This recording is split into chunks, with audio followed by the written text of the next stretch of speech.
Do you struggle to hire skilled people to grow your businesses? Hello and welcome to the Mindful Business Podcast. I'm Sam, and this is a show for business owners and entrepreneurs that teaches you on how to apply the principles behind success, coming from a high performance mindset and the core business skills that sets us apart from the world. For those who don't know me, I am Sam, and I am a high performance coach for business owners and entrepreneurs. I've started my business about 5 years ago at the back of a long corporate career that helped me to understand one simple thing. That was, unless you live life at your own terms and do what you absolutely love, you will always be living with conflicts. For me, I loved combining knowledge and wisdom to create impact in people's lives. People just like me. People who are driven, who are hungry, and who believe that their future will be better than their past. This is why now I simply show other business owners and entrepreneurs a different and a healthy perspective to their growth and fulfillment by using the psychology of success along with the knowledge of core business skills. Welcome. This is the Mindful Business Podcast. Do you struggle to hire good skilled people to grow your businesses? If yes, then today I will give you 5 ideas you can apply to overcome this issue and get ahead of the most. Now, small business owners, they were surveyed a few years ago, and one of the key things that came up was that about 54% of small business owners were seeking to fill positions, but they couldn't find any qualified staff at a full-time level.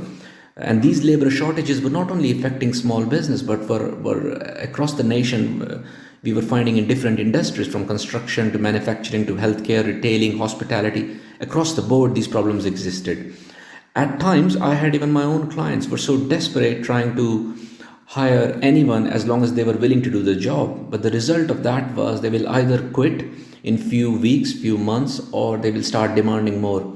And yes, they could do the job, but they had no vested interest in you or your company. So how can you overcome these hurdles to find qualified staff or people who are actually willing to do what you assigned them to do, and you can retain these kind of staff? So I will share a few ideas with you today. The first one is, I want you to rethink about what qualified means to you. Now, during the last recession, it was employers they could afford to be choosy about the new hires, and they wait for a candidate with the exact work experience or qualifications before they could move that forward. But some companies let go some of the jobs go unfilled purely because they couldn't find the right staff, and they were okay with that. But how realistic is it in your experience to go through something like that? And this is where you need to open your mind to job seekers who have the aptitude and the personality for the job, even if they are missing some of the experience of your ideal client, so to speak. Yeah. So by providing in-house instruction to get them up to speed, giving them the right training, the right tools, the right strategies, you might be able to hire a good worker for a lot less than you would pay for a dream candidate.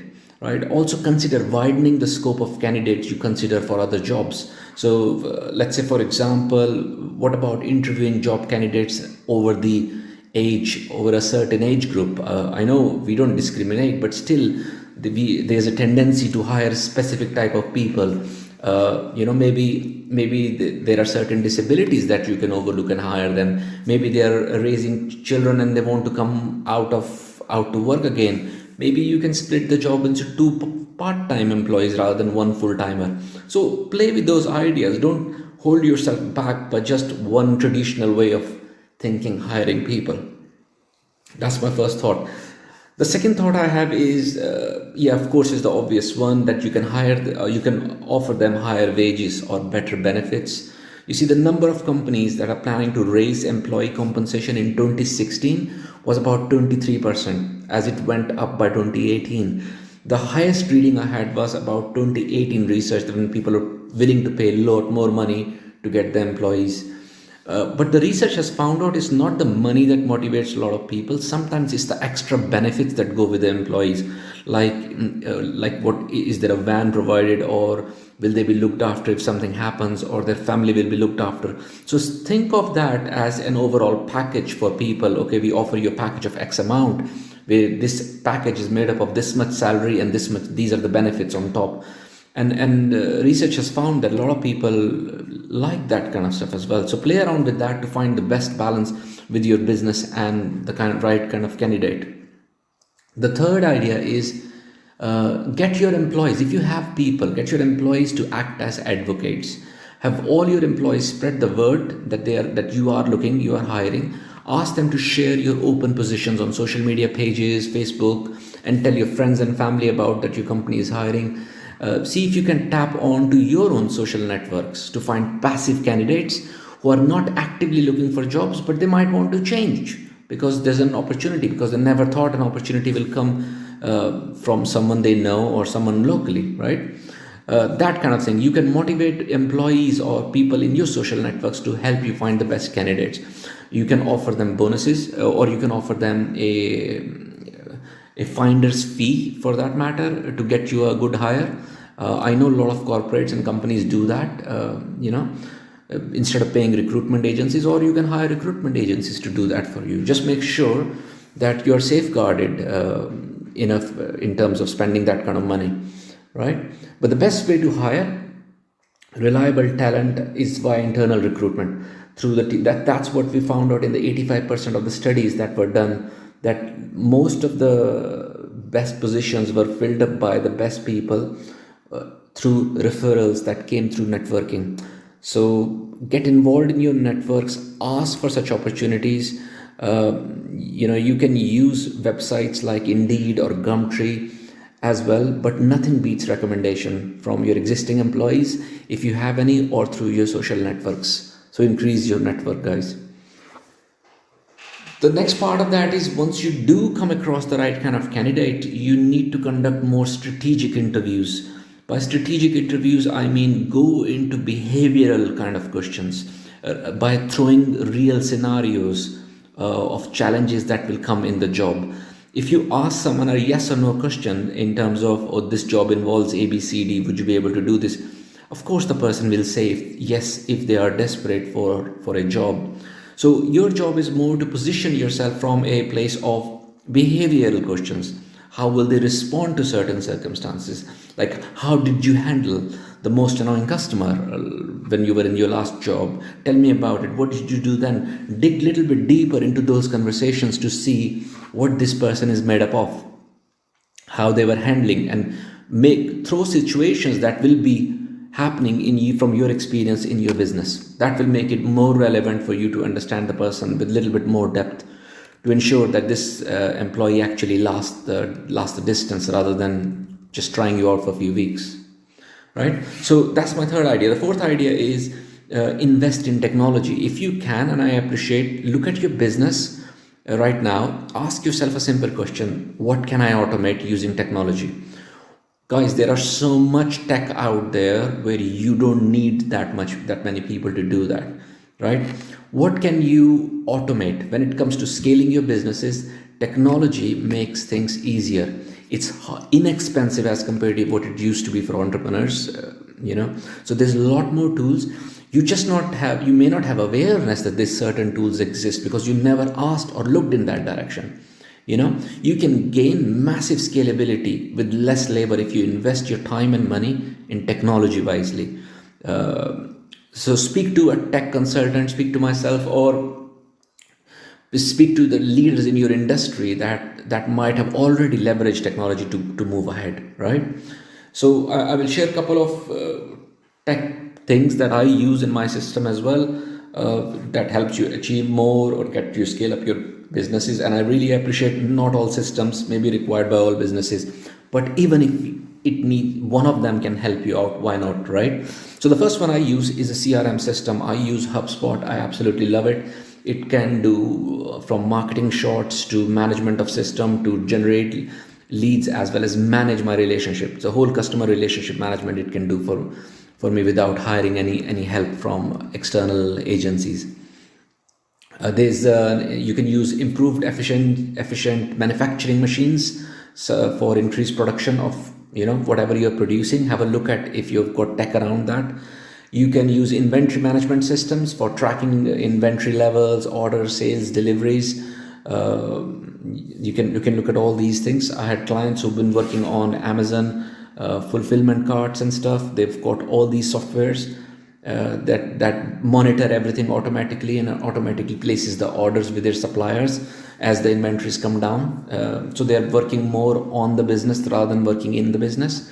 Accounting softwares, financial softwares like Zero and all those things, which makes easy for you to capture expenses and create financial decisions or make information by pulling reports from there, right? Or human resources management system. So some companies might need to manage people, automate manual tasks, or sort information about their details. So pick up of any of these tools or digital marketing tools, where you allow marketers to create, test, measure all your different marketing campaigns, such as MailChimp and all those kind of tools you've got out there at the moment, right? That's another amazing thing you can do using technology. And the fifth and last idea that I have here is you can find your A team, or you can strategically outsource the core components.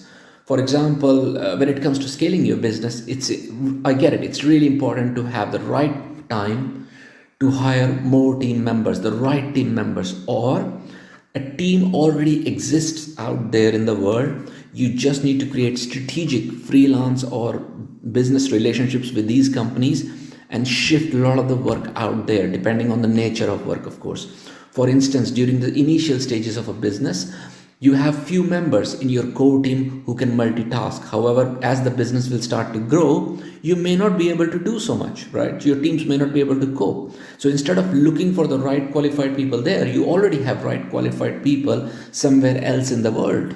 You just need to hire them out, find the right kind of prices, improve the process, remove the bottlenecks, and hold the third parties accountable to deliver your tasks or your thing. You just need to make sure that right parameters or performance measurement is in place, so the third party is delivering what you're looking for. So you may be able to farm certain things, certain aspects of your business out. Technology, accounting, bookkeeping, all of this is pretty common.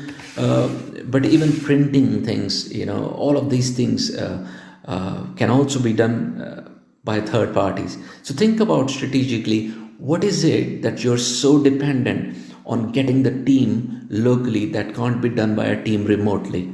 That's the question to ask, and then finding out the right person or the right company to work with to strategically outsource that specific task or a process. Okay, guys. So in summary, if you struggle with staff hires or retention of staff, try one or all of the ideas I've given you, like looking for the people with the right attitude rather than looking for the qualifications.